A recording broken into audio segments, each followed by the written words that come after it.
ಗರ್ದಿಗೆ ಮತ್ ವೀಕ್ಷಕರಿಗೆ ನಮಸ್ಕಾರಗಳ್ರಿ. ಒಂದು ಕರ್ನಾಟಕದ ಒಂದು ಸಣ್ಣ ಹಳ್ಳಿ ಕನೀನಾಳದಾಗ ಸಿದ್ದನಗೌಡ ಸಂಗ್ರಾಮಗೌಡ ಪಾಟೀಲ್ರ ಪ್ರಾರಂಭ ಮಾಡಿದಂತ ಒಂದು ಸಹಕಾರಿ ಚಳವಳಿ 1905ರಾಗ ಇವತ್ತು ದೇಶಾದ್ಯಂತ ಹೆಮ್ಮರವಾಗಿ ಬರ್ತೈತಿ. ಅದೇ ಒಂದ ಸಹಕಾರಿ ಚಳವಳಿ ಇವತ್ತ ಅದ್ರ ಮ್ಯಾಗ ಬೆಳೆದ ಬಹಳಷ್ಟು ಜನ MLA ಆಗಿದಾರು, ಮಂತ್ರಿಗಳಾಗಿದ್ದಾರು, DCC ಬ್ಯಾಂಕ್ ಅಧ್ಯಕ್ಷರಾಗಿದ್ದಾರು, PLD ಬ್ಯಾಂಕ್ ಅಧ್ಯಕ್ಷಗಳಾಗಿದ್ದಾರು, ಮಾರ್ಕೆಟಿಂಗ್, APMC, TAPCMS ಬಹಳಷ್ಟು ಅಧ್ಯಕ್ಷ ಆಗಿದ್ದಾರೆ ಈ ಒಂದು ಚಳವಳಿ ಮುಖಾಂತರ. ಆದ್ರೆ ಕೆಲವು ಇವತ್ತ ಕರ್ನಾಟಕದೊಳಗ ಒಂದು ಈ ಸಹಕಾರ ಚಳವಳಿ ಅಥವಾ ಸಹಕಾರಿ ಸಂಸ್ಥೆಗಳ ಪರಿಸ್ಥಿತಿಗಳ ಏನಾಗೈತೆ ಅಂತ ಕಣ್ಣು ಉಸುರನ್ನ ನೋಡತ್ತೇವ್ ನಾವು. ಅನೇಕ ನಾಣ್ಯನ್ನು ಸಾವಿರಾರು ಕೋಟಿ ರೂಪಾಯಿ ಡಿಪಾಸಿಟ್ ಇಟ್ಟಂತ ಬ್ಯಾಂಕ್ಗಳು, ದೊಡ್ಡ ದೊಡ್ಡ ಮಹನೀಯರು ಅವೆಲ್ಲ ಮುಣಿಗ್ ಹೊಂಟಾವ, ಡಿಪಾಸಿಟರ್ ಹೊಳ್ಳಿ ರೊಕ್ಕ ಕೊಡಕ್ ಆಗವತ್ತ. ಅಂತ ಒಂದು ಸಂದರ್ಭದೊಳಗ ಇವತ್ತು ಕರ್ನಾಟಕದ ಮಾಜಿ ಉಪಮುಖ್ಯಮಂತ್ರಿಗಳು, ಸಹಕಾರಿಗಳು, DCC ಬ್ಯಾಂಕ್ ಮಾಜಿ ಅಧ್ಯಕ್ಷರು, ಹಾಲಿ ಸಹಕಾರಿ ಮಂತ್ರಿಗಳಾದಂತ ಲಕ್ಷ್ಮಣ್ ಸವದಿ ಅವರು ಸಹಕಾರಿ ಸಚಿವರಾಗಿ ಅವ್ರನ್ನ DK ಶಿವಕುಮಾರ್ ಅವರು ನೇಮಕ ಮಾಡಿದ್ದಾರೆ. ಅವ್ರಿಗೆ ರಾಜ್ಯದ ಸಹಕಾರಿಗಳ ಪರವಾಗಿ ಅಭಿನಂದನೆ. ಯಾಕಂದ್ರ ಲಕ್ಷ್ಮಣ್ ಸವದಿ ಅವ್ರ ಮೈ ಒಳಗನ ಸಹಕಾರಿ ಅನ್ನೋದನ್ನ ಹುಟ್ಟಿಕೊಂಡೈತೆ. ಅವ್ರು ಸಣ್ಣ ವಯಸ್ಸಿನಾಗ ಸಹಕಾರಿ ಚಳವಳಿಯಿಂದ ಬಂದವ್ರು. ಅವ್ರು ಸಹಕಾರ ಅಂದ್ರೆ ಸಹಕಾರಿ ಅಂದ್ರೆ ಏನ್ ಅನ್ನೋದು ಅರಿದು ಕುಡ್ದವ್ರು.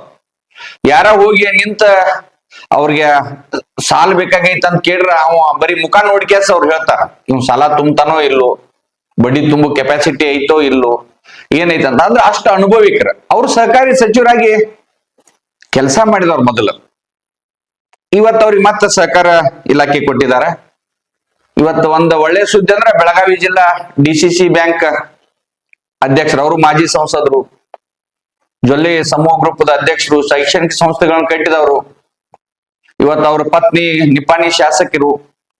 ಅವರ ಒಂದ ರಾಜ್ಯಕ್ಕೆ ಏನಾದ್ರೂ ಸಹಕಾರದಿಂದ ಮಾಡ್ಬೇಕಂತ ಅವರು ಬೀರೇಶ್ವರ ಸೊಸೈಟಿ ಅವರು 30-35 ವರ್ಷದಾಗ 300 ಚಿಲ್ಲರ್ ಬ್ರಾಂಚ್ 3 ರಾಜ್ಯದಾಗ ಇವತ್ತು ಅವರ ಒಂದು ಬೀರೇಶ್ವರ ಕ್ರೆಡಿಟ್ ಸೊಸೈಟಿ ಇವತ್ತು ಮಲ್ಟಿ ಸ್ಟೇಟ್ ಆಗಿ 3 ರಾಜ್ಯದಾಗ ಅನೇಕ ಬ್ರಾಂಚ್ಗಳನ್ನ ತೆಗೆದೈತಿ. ಲಾಭದಾಗ ಇವತ್ತು 55 ಕೋಟಿ ಲಾಭ ಪ್ರತಿ ವರ್ಷ ಮಾಡ್ತೈತೆ ಬ್ಯಾಂಕ್.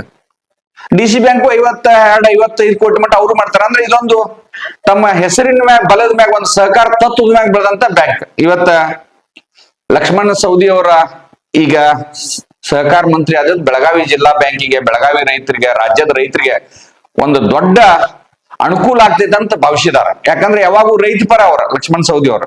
ಅಣ್ಣಾ ಸಾಹೇಬ್ ಜೊಲ್ಲೆ ಅವರು ರೈತ ಪರ. ಆದ್ರೆ ಈ ಕೆಲವೊಂದ ನಾವ ಕಮರ್ಷಿಯಲ್ ಲೋನ್ ಕೊಡ್ಬೇಕನ್ನುವಂತ ಒಂದು ವಿಚಾರದಾಗ ಅವ್ರು ವಿಚಾರ ಮಾಡ್ತಿರ್ತಾರ. ಆದ್ರೆ ಇದೊಂದು ರೈತರ ಬ್ಯಾಂಕ್. ನಬಾರ್ಡ ಸಾಲ ಕೊಡ್ತೈತಿ. ನಬಾರ್ಡ್ಕ ಈಗ ರೈತರ ಹೋರಾಟ ಮಾಡತ್ತಾರು. ಪ್ರತಿ 1 ಎಕರೆಗೆ 1 ಲಕ್ಷ ರೂಪಾಯಿ ನೀವು ಸಾಲ ಕೊಡ್ರಿ ಅಂತೇಳಿ ಒಂದು ರೈತ ಹೋರಾಟ ಚಾಲೂ ಐತಿ ಈಗ. ಯಾಕಂದ್ರೆ ನಮ್ ಜಮೀನ್ ಖಾತೆ ಕಂಬೈಂಡ್ ಎಲ್ಲಾ ಉತ್ತಾರಗಳು ಇಟ್ಟಾಗ್ತಾವ ನಾವ್ ಜಮೀನ್ ತಗೋಬೇಕಾದ್ರೆ. ಆದ್ರೆ ಯಾರೋ ಒಬ್ರ ಈ ಇಂಡಸ್ಟ್ರಿಯಲ್ ಕಮರ್ಷಿಯಲ್ ಇವ್ರು ಯಾರೋ ಬಂದ್ ಕೇಸ್ ನಾವ್ ಮಾಡ್ತೇವಂದ್ರ ಅವ್ರ ಯಾವ್ದೋ ಒಂದು ಗುಡ್ದಾಗಿನ ಜಮೀನು ಎಲ್ಲೋ ಬರ್ಬಾದ್ ಇದ್ದದ್ದು ಏನೇನೋ ಕಮರ್ಷಿಯಲ್ ಏನೋ ತಂದ್ ಅದ್ರ ವ್ಯಾಲ್ಯೂಯೇಷನ್ ಹೆಚ್ಚು ಮಾಡಿ ಸಾಲ ತಗೊಂಡ್ ಹೋಗ್ತಾರು. ಮತ್ ಬಹಳಷ್ಟು ಸಾಲಗಳು ಮುಡಿ ಹೋಗಿದಾವು. ಆಮ್ಯಾಗ ತಾವು ಸಕ್ರಿ ಫ್ಯಾಕ್ಟ್ರಿ ತಗೊಂಡ್ರ NCTL ಹೋಗಿ ಕ್ಯಾಸ ಅಲ್ಲಿ ಮಾಪ್ ಮಾಡಿಸ್ಕೊಂಡ್ ಆ ಬ್ಯಾಂಕ್ಗಳು ಹಾಳಾಗ್ತಾವ.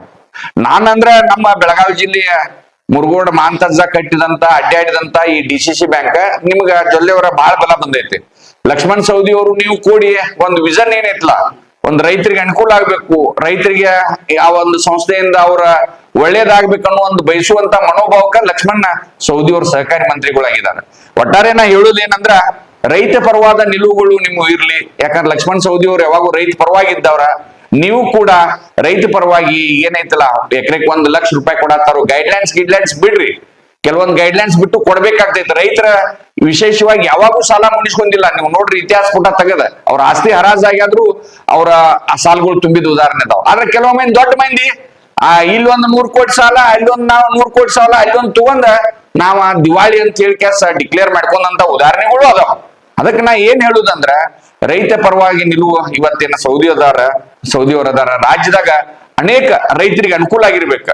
ನಬಾರ್ಡ್ದಿಂದ ಇನ್ನೂ ಹೆಚ್ಚಿನ ಪರ್ಸೆಂಟ್ ರೈತರಿಗೆ ಸಾಲ ಕೊಡುವಂತ ಒಂದು ವ್ಯವಸ್ಥೆಯನ್ನು ಮಾಡ್ಬೇಕು. ರೈತ ಪರವಾಗಿ ಒಂದು ಸರ್ಕಾರ ತೋರಿಸ್ಬೇಕಾದ್ರ ರೈತನ ಮಕ್ಕಳಿಗೆ ಉದ್ಯೋಗ ಆತು, ಅವ್ರಿಗೆ ಉದ್ಯೋಗ ಮಾಡಕ್ ಸಾಲ ಕೊಡುದಾತು, ಅಂತಾವ್ ಯೋಜನೆಗಳನ್ನ ಲಕ್ಷ್ಮಣ ಸವದಿ ಅವ್ರು ತರಬೇಕು. ಅದೇ ರೀತಿ ಜೊಲ್ಲೆ ಅವ್ರಿಗೆ ಒಂದು ಬಲಗೈಯ ಅಂದ್ರ ಅವ್ರಿಗೆ ಒಂದು ಶಕ್ತಿ, ಅಣ್ಣಾ ಸಾಹೇಬ್ ಜೊಲ್ಲೆ ಅವ್ರಿಗೆ ಸೌದಿ ಅವರ ಅದಕ್ಕೆ ಒಂದು ಬಲ ಬಂದೈತಂತ ಅವ್ರ ಅನುಯಾಯಿಗಳು ನಿಮ್ಮ ಮುಂದೆ ಹೇಳ್ತಾನೆ. ನಮಸ್ಕಾರ.